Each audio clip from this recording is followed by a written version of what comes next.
I'm gonna start this video off by saying that I know that I run a critical channel that's often negative about things, and occasionally I make memes and compilations. I am not unaware as to the fact that this can bring back a negative feedback loop towards me. I also don't believe that anyone needs to agree with me in order for me to respect them or think that they're smart in any way. But like I've said on this channel before, for every smart, well-written, at least concise, considerate, constructive comment I get 10 pieces of dribble. This is not a new problem. YouTubers have dealt with it for a while. YouTubers have dealt with the stress of putting hours of work into something, thinking through something constantly, writing scripts, running it by their friends, putting it out into a video, and then being told by somebody that couldn't even use half a brain cell to actually listen to the topic that it's not good.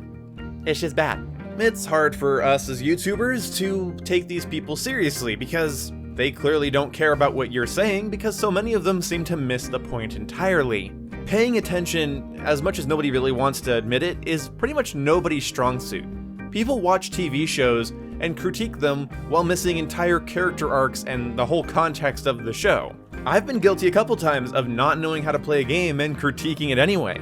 We just are not good at paying attention anymore. I feel like maybe it's because we have so much going on in the world, we have so much information being poured into us, it's just hard to keep track, and you know what? I totally relate and get it.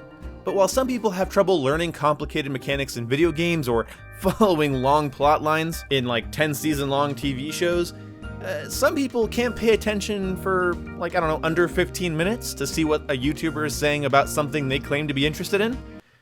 Yeah.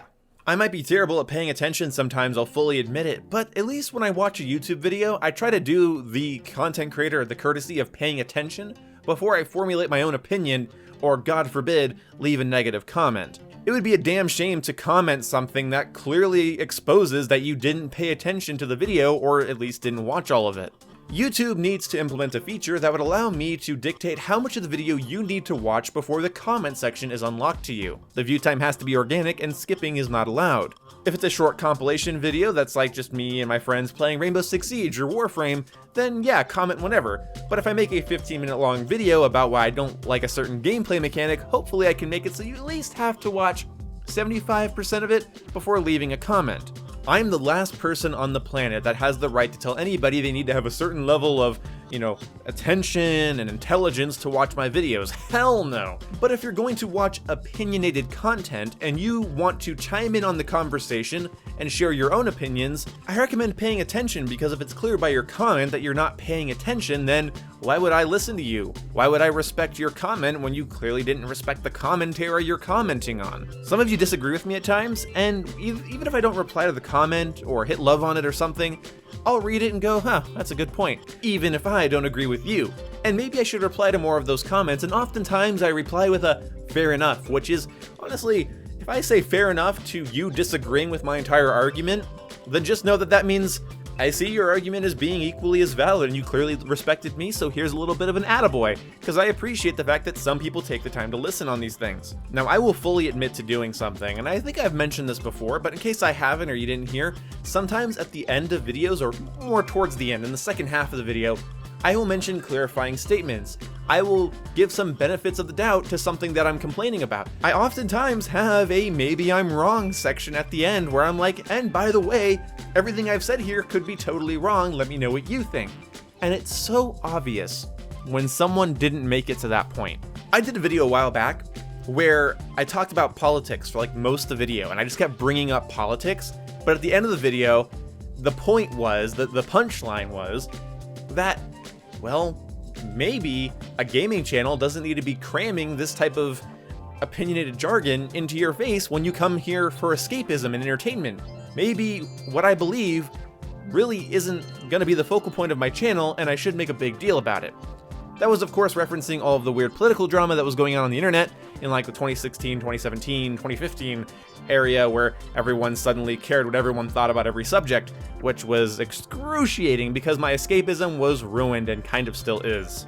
So many people did not make it to that punchline. They stopped the video, clearly got pissed, and started writing angry comments. Some people were like, nice twist, Boom. You had us in the first half, not gonna lie. And then I was like, okay, clearly you can tell the listens from the didn't listens, because the people that were mad weren't mad about the point that the video made. They were mad about the things I said before the punchline actually landed. That's an old video. I think that video uses some like Battlefront 2 footage, or is it Battlefront 1 footage? I don't really remember. It's a long time ago. I looked for it. I might have even deleted it because the comment section was pretty fucking nasty. Either way, at the end of videos, I will put that there just to see if people are paying attention, because I do want to eliminate the idea that everyone else is just dumber than me. Because when you take your time to write scripts and bullet points, and you try to think up ideas, and you come up with things that you're passionate about saying, and you say it out there, and it feels like nobody gets it, you want to see it. Are people really paying attention? Are people really watching the full duration of the video before, trying to share with me their opinion?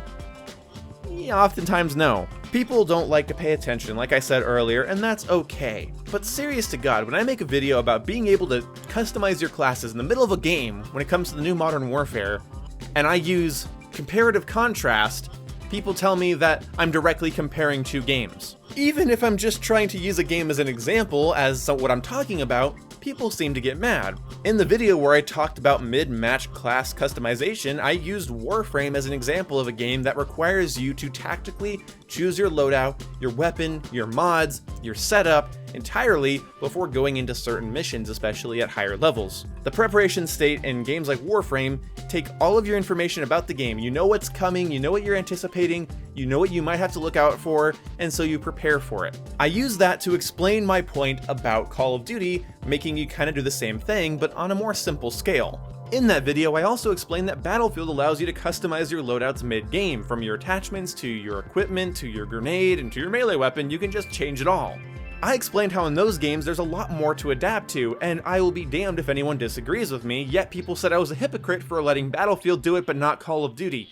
Look, the reason it's okay that Battlefield does it is because A, it's a completely different game, B, it has dynamic weather, larger maps, and destruction, C, more players, meaning that you have less weight on the game than you would in a 6v6 or a 10v10. You're only one of 31 players in a Conquest large match, so yeah, you being able to switch your rifle and your attachments isn't going to dramatically change the game like it might in Call of Duty, which was of course my biggest concern. Or was it? Because if you watch that video, my concern wasn't that you're going to break the game, my concern was that people wouldn't be encouraged to prepare, and that preparation stage would be kind of non-existent, meaning your knowledge about the game and how it plays becomes a little less relevant because you don't really have to prepare, you just need to adapt. That makes sense in a game like Battlefield 5, where you can load to a map and it's foggy and suddenly the gun you're using isn't good, gotta switch. Or in Battlefield 4, you join a match and maybe the map is flooded, maybe it isn't, so the map plays a little differently in those different cases. Or maybe your squad is camping and you're the only one that's taking initiative, so maybe you decide you want to camp with them. Oh, but your class isn't really set up for that, it's set up for like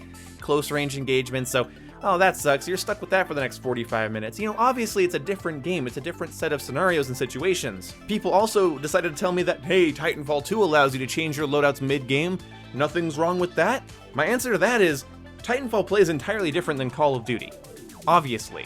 So, yeah, Titanfall allowing you to do that when Titanfall is a little bit simpler in its class creation and is way more about movement and precision. It's more about the raw skill of learning how the mechanics work, whereas Call of Duty is more about the meta tactics of the best way to control the battlefield. At least that's my 2 cents, you're welcome to disagree.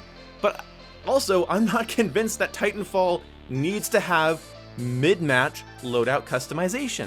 If you have multiple loadout slots, and the game clearly isn't that complicated, then why do I need to change everything all at once? Why can't I just have multiple loadout slots set up for various situations that I can switch to? Why do I need to customize everything mid-game? I guess it's a matter of convenience? Does it add fun? I think it'd be cool if Titanfall made you actually have to think about your classes, prepare for certain situations, and then go into a battlefield with them, instead of just being able to tweak them however you want, whenever you want. So yeah, I don't know if Titanfall is off the hook because it does that. That doesn't mean, just because another game does a thing I don't like, doesn't mean the thing I don't like is good suddenly to me. Why would that change my mind? Especially when that game is more similar to COD than COD is to Battlefield. Some of you dislike the fact that I brought up Ghost Recon Wildlands allowing you to change your loadout mid-game, and it's like, well, that's not a great idea for a tactical open world game. You might argue that COD isn't tactical, and so being tactical really isn't a part of it, even though I use the word tactical in its like base definition, where it's like, setting up a list of things, like a plan, and then like applying the plan, like formulating a plan and then acting on it. Like that's what being tactical is. That's all I meant. I didn't mean Call of Duty was suddenly realistic. I just said that like you plan and then you formulate it and then you act on it, whatever. So anyway, if any game should be like that, it should be the open world game that carries around the Tom Clancy's Ghost Recon title. That game should require you to plan and prepare. Instead of just having 300 weapons in your back pocket with a billion attachments you can just cycle through whenever the fuck you want. The thing is Wildlands, for me, isn't a competitive game. I like the PvE way more than the PvP, and because the game isn't competitive, I can just choose not to customize my loadouts, and I can just prepare and ignore the fact that I have 400 weapons, and the number keeps increasing. I have 400 weapons at my disposal whenever I'm in the middle of a mission. If I needed an LMG, I suck it up and I say to myself, well, I should have gotten it when I was getting ready for the mission, but I didn't, so I'm stuck with this M4, you know? That's the way I think. But in Call of Duty, when it's a competitive game, I feel like I'm gonna rely on this to just adapt my class to whatever's happening instead of creating classes that prepare me for different situations. So pulling up false equivalencies, calling me a hypocrite for thinking Battlefield's okay with it, and saying that I'm fucking comparing Warframe to COD? Like, you're not paying attention. And then people believe that I take too long to make my point. I mean, hell, this video's gone on 11 minutes. Well, thing is, there's a difference between stating your point and making your point. Really? I should just state my point? I should just build a channel on stating my point. Okay, so here's what that sounds like. Hi guys, today we're going to be talking about what I think about Modern Warfare allowing you to change your class mid-game. I think that will remove a core component of Call of Duty's multiplayer by not requiring you to plan out your classes before the match starts, allowing you to adapt to every situation that arises instead of allowing you to think about the game and prepare accordingly. Anyway, that's my 2 cents. Thanks for watching. Yeah, who needs examples? Who needs depth? Who needs a little bit of, reiteration so that people get it? There's many different types of people in the world, and you would think describing something 3 different ways would allow 3 different types of people to understand you, but apparently that just confuses people, pisses everyone off, and makes everyone think you're just trying to get to the 10-minute mark. Because that's apparently a crime, because you're supposed to be making these videos for free. It doesn't cost you, countless amounts of hours and time. You didn't put any thought into this. You just think you're smarter than me, and I think I'm smarter than you, so I'm gonna leave a dumbass comment on your video. I'm definitely projecting. Or I'm reciting my daily experience when going through my comment section. I really don't know. Look, I don't mean any disrespect to you guys that disagree with me. Really, you guys make this channel more fun for me. The ones of you that do it properly, because there's a way to do it properly. I'm sorry, there just is. You have to pay attention. The fact is, at the end of that video, and like at the end of this video, I mentioned that Modern Warfare is going to have larger battles. Bigger maps, vehicles even, more players. There's going to be a little bit more shit going on, and those matches will probably be a bit longer. I'd imagine. You don't want to rush through that. You can't have like a 50 versus 50 player match where it's like ends in like 10 minutes. So yeah, being able to change your loadouts in there, that kind of makes some sense. I also pointed out in that same video that maybe being able to change out your attachments would be fine, just not the entire core class. So even though I mentioned those things, people still told me like, well, there's gonna be larger matches, Boom, so maybe you need the mid-match class customization for those. Yeah, I mentioned that. You wouldn't have commented that if you would have watched the whole fucking video. And here's the one thing I will say before I go any further, and probably just gonna end the video with this. Modern Warfare is going to have larger game modes with like ATVs and shit, and maybe they playtested those and thought, okay, well, I need to be able to change my class in mid-game because the game is becoming more chaotic, there's more players, there's more stuff going on. So kind of like in a Battle Royale game where there's lots of stuff going on and it's kind of overwhelming, you can kind of swap out your gear, but it's of course, procure on site, but you're still swapping out gear and, okay, well, I don't need an assault rifle or an SMG, I need a DMR, so I'm glad I found this. Maybe they wanted that, so you can adapt to situations and, picking the right thing for that right chaotic match is just exactly what the game needed, and they weren't going to ship it without it, and they've already play tested it. When you went to school, did you wait for your teacher to start talking, let them get about 4 or 5 minutes in, and then plug your ears and go la la la la la la la la until the class was done? And then what did you do? Go home and complain that you didn't get it? This is video game shit. I'm talking about video games, electronic toys. I'm talking about escapism. I'm talking about entertainment. I'm talking about what I want from my entertainment. Okay? And I'm trying to entertain you while I do that. And some people are entertained by dumbasses ranting on the internet, so that fucking works out for me, because I love to rant on the internet. The thing is, why are you watching if you're not even going to pay attention? It's not that challenging. I'm not going through a scientific study and then grading you on it. I'm talking about my opinions. So yeah, YouTube. And the whole point of this video, really, allow me to make it so people can't comment until they've naturally, organically watched through a certain portion of the video. That way my comment section won't be filled with stupidity. And honestly, to God, I cannot say anything about Modern Warfare that anyone agrees with. I'm not allowed to critique any aspect of it. I'm supposed to want quickscoping? I'm supposed to want melee spam? I'm supposed to be okay with anything that they throw at us. I'm just supposed to be okay with it. If I have nothing nice to say, I'm supposed to say nothing? Are you new here? Are you new to YouTube? Are you new to gamers? Are you new to Call of Duty? It's not how this works. Why would you click on somebody's video when they're known for being opinionated, critical, and sometimes downright just negative and pessimistic? Why would you click on my video and then be surprised? Why? I'm not allowed to say anything about Modern Warfare. I just feel like I'm not already. The game's not even out yet. And I'm not allowed to share my opinions about the game mechanics I'm hearing about. And back during Black Ops 4, when I was being more positive and just kind of waiting for things to unfold, which I will do, by the way, when Modern Warfare comes out. These are just my pre-biases, my pre-opinions. I'm going to obviously adapt my opinions once the game comes out. That's duh. Obviously, when I was telling people to slow down and give Black Ops 4 the benefit of the doubt and give it some time before we judge it and actually get some playtime in, I was told I was being a fanboy. So, this is nothing new. I've complained about this shit a lot, but this negative feedback loop definitely hurts my enjoyment of making videos. Because instead of interesting discussions and conversations and critiques, I read a bunch of people that aren't paying attention, constantly, on a daily basis. It's frustrating. And even when I'm getting into Warframe, and I love the Warframe community, it's been so rewarding being a part of it. I love that people actually come to my streams, they care what I think about it, they care about my playtime. That's awesome, I fucking adore that. But even they have something snarky to say about my opinions on Warframe. Like, I'm not allowed to have a new player's perspective. Like, I'm not allowed to play the game a certain way. I'm not allowed to have that Warframe yet. I'm not allowed to have that piece of equipment. I'm not allowed to have that yet. I'm not allowed to go there yet. I should have done this sooner. I should have done this. I should have watched this. It's like, it makes it hard. I'll be just honest. And this is important for me to vent this out. Because it's not on you guys to make me happy. But the culture surrounding gaming content in general is just so draining. I'm critical because I love these games. I make YouTube videos because I love this platform. I stream because even though I'm kind of a negative Nancy, I do enjoy talking to you guys. I really do. I enjoy this. This is one of the few things in my life that I've consistently enjoyed through thick and thin, shitty and wonderful, profitable and not very much so. And I'm sorry that I'm kind of a negative person. I'm kind of a storm cloud, as just in general. That's just kind of how I am. I'm sorry about that, because some of you really are rubbed wrong by that part of me.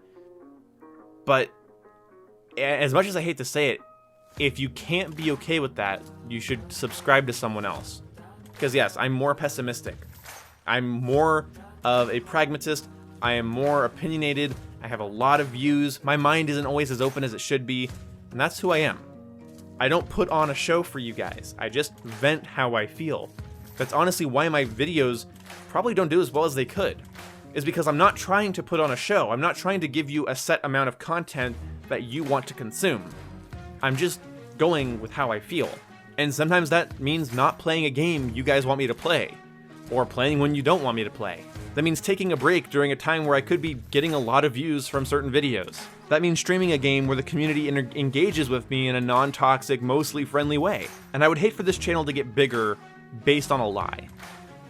And so you're not going to find them here. You're going to see me, and that's flaws and all. If you made it to this point in the video, comment big hamburger in your comment. Put the word big hamburger in your comment. And I thank you for watching, and I'll see you when I see you. Goodbye.